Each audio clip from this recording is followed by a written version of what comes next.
Урматтуу төрага, урматтуу депутаттар. Көчө күнү мен айткам, оттон көйнөк кийгендер деп. Мамлекеттик кызматта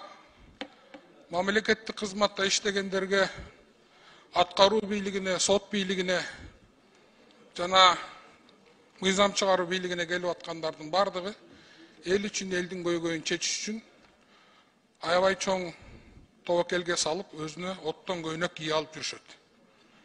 Мына азыркы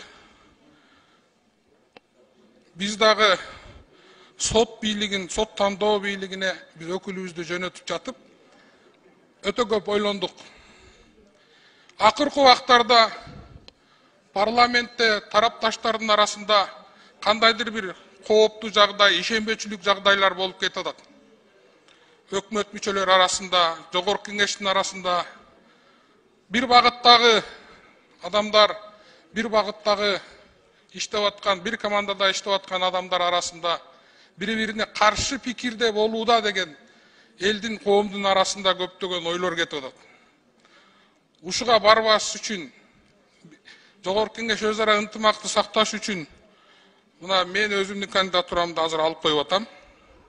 Жогорку кеңеш бул тандоодо өзүңөр кайсы депутатты шайлайсыздар, өзүңүздөр билесиздер.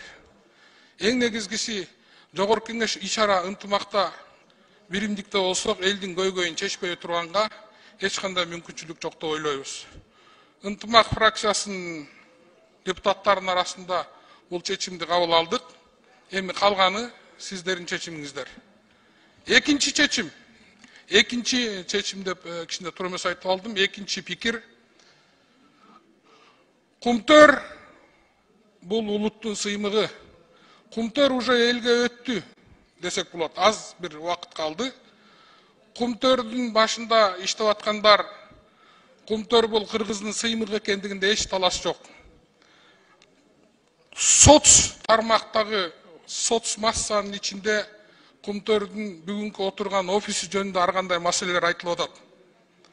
Кумтөрдө ошол жерде 32ден ашык проект бир жерде кирип отуруп иштеп атат. 8 этаж болгону менен анын ичинде 4 гана кабаты Кумтөрдүн ичиндеги жанакы улуу көчмөндөр холдингине кирген группалардын, проекттердин 32-35ден ашык проект иштеп атат. Мурунку иштеп аткан офисин билебиз, азыркы иштеп аткан. Кумтөр бул улуттук чоң жакшы нерселерди аткара турган иш деп ойлоймун жеке мен. Ошондуктан бул иштерди бир нерсени алып чыгаарда улуттук деңгээлдеги бюджетке көп акча түшүрүп аткан ишкердүүлүктөгү холдингдерди же биздин өндүрүштү айтарда бир кичине өтө сагыраак болсок деген, өтө абайласак деген ойду айтмакчымын. Кумтөр мындан ары да элге көптөгөн иштерди, көптөгөн проекттерди ашырып берерине ишенич. Бул эми менин жеке пикирим. Эч кимдерге эчтеке деп доомат койгон укугум жок.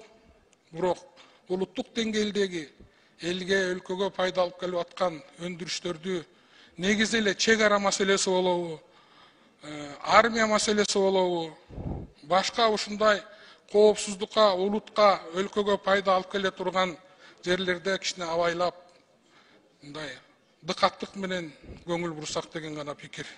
Ынтымагыбыз бир болсо, Кудай буйрса бардыгын жеңебиз. Бардыгыңыздарга жакшылык, ийгилик болсун. Рахмат. Рахмат, Болбок Садыкович.